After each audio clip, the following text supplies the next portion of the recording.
Stephen Vincent Strange, better known as Dr. Strange. First appearance, Strange Tales, issue number 110. Sorcerer Supreme, a master of the mystic arts, Dr. Strange was once a highly regarded neurosurgeon until a day an accident left his hands inoperable. Seeking answers, Dr. Strange took a quest to restore his hands to their former greatness. Stumbling into the Ancient One, Stephen Strange becomes a master of mystic and martial arts. He now harnesses powers from artifacts known as the Eye of Agamotto and a Cloak of Levitation. With his friend Wong in tow, Dr. Strange resides in Sanctum Sanctorum, defending the streets of New York from dangers both seen and unseen. Dr. Strange has 6 stamina. He has a medium movement, he's size 2 and threat level 5. His physical attribute is 3, energy attribute is 4, and his psychic attribute is also 4. Let's catch up with Dr. Strange after his morning meditation session. Board members, welcome back. The boardroom is open once again. It is time for another Marvel Crisis Protocol character review, and today it's Dr. Strange.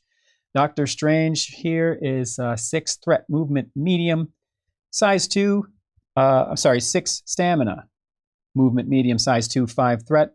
He's 3 physical, 4 energy, and 4 mystic. His first ability is Bolts of Bedevilment. Now, before I get too deep into Dr. Strange, bear with me. This guy has a lot of abilities. He's got a lot of texts. I'm going to go through this one nice and slow. Some characters are really pretty straightforward to explain. Dr. Strange is quite not that. All right, Bolts of Bedevilment. This is a range 4 attack. Rolls 5 dice, costs no power. So range 4, range 4, range 4. I mean, range 4 is a pretty respectable range. That's a lot of the area that he could cover. After this attack is resolved, he gains power equal to the damage dealt. So it's like a melee strike for normal close combat people, but this is it for range. If this attack deals damage, after the attack is resolved, he may push the character short. So if he gets into a sticky situation, especially like Baron Zemo, you can see Baron Zemo's abilities in a previous video that I did.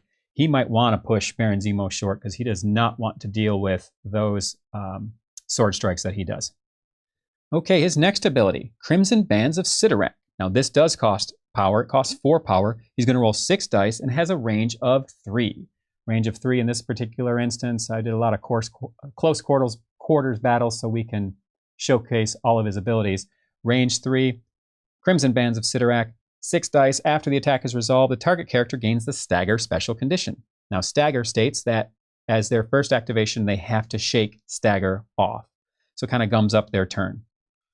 But if he rolls a wild, a crit, and a hit after this attack is resolved, instead of inflicting stagger, if the target character does not have an activated token, you give it an activated token.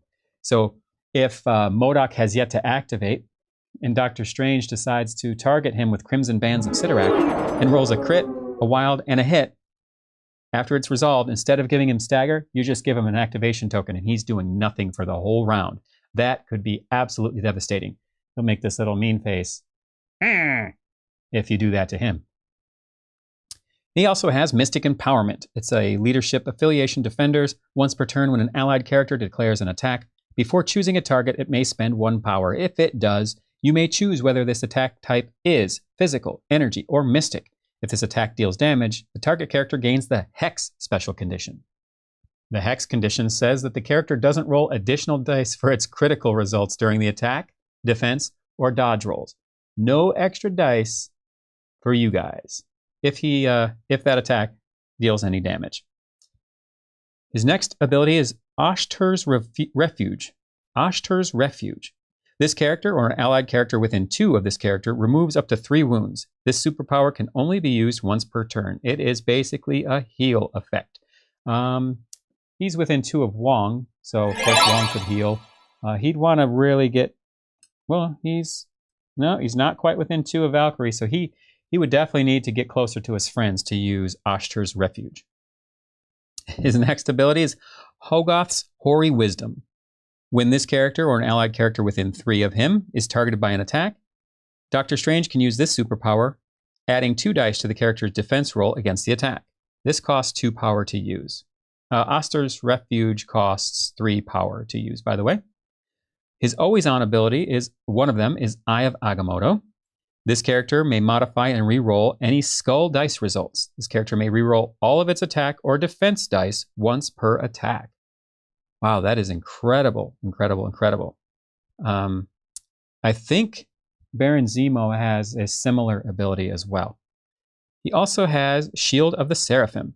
Whenever Doctor Strange rolls dice after the effect is resolved, he gains 1 power if he rolled at least 1 shield defense icon. That's pretty cool. So it's whenever he rolls dice, whether it's an attack or a defense. Nice. And then some other always-on effects is flight, so he ignores terrain and other characters for the purposes of movement. And he also has Gem Bearer of the Soul Gem and Time Gem, so he could take those cards if he wanted to and equip them to himself. All right, so that is the healthy side. Let's take a look at his injured side. Poor Stephen Strange here on the injured side, looking pretty beat up and worried. Let's take a look at some of the stats from the healthy side, compare them to the injured side.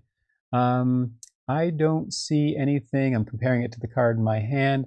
So unless there is some small text that I can't see, it looks like the healthy side and injured side are the same. Yes. Yes. Eye of Agamotto is the same. Yes. Hoary Wisdom is the same. Within 2, add 2 to their defense roll. Yep. They're looking pretty much the same. Stamina stays the same. It's all the same. So Doctor Strange has 2 sides that are equivalent, and that will take care of discussing his abilities. Now, he has a few cards. He's got the 7 Sons of Cinnabus. He's got Vapors of Valtor. I love all of the names of his cards. This is so awesome. And let's see, is there more? I thought there were more, but we're going to talk about 7 Sons of Cinnabus.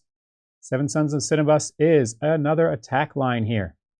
And what that attack line says, it's a beam 5 attack. It's crazy. It's far. You can hit a lot of people a lot of distance away as long as they're lined up.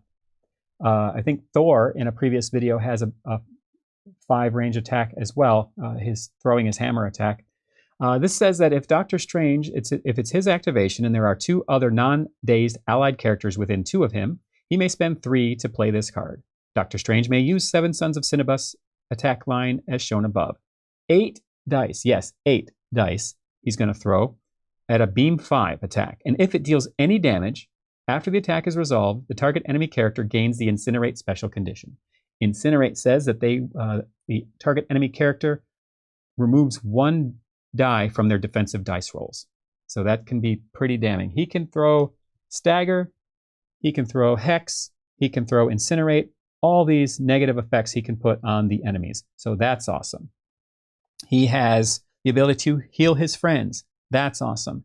Anytime he rolls the defense icon on his dice, he gains 1 power if he rolls at least 1 defense icon on his dice. That's awesome. Doctor Strange, for 5 threat, in my opinion, is straight up awesome. That's going to wrap up the Doctor Strange review for Marvel Crisis Protocol character reviews. Do you think Doctor Strange is as awesome as I do? I think he's pretty darn spectacular. Sorry, Spider-Man. That's going to do it for this video. Thanks so much for watching. If you like this video, please give it a thumbs up. It really is helping the channel grow. We're closing in on 500 subscribers, so that's exciting as well. I get to start doing community posts. I can't wait for that.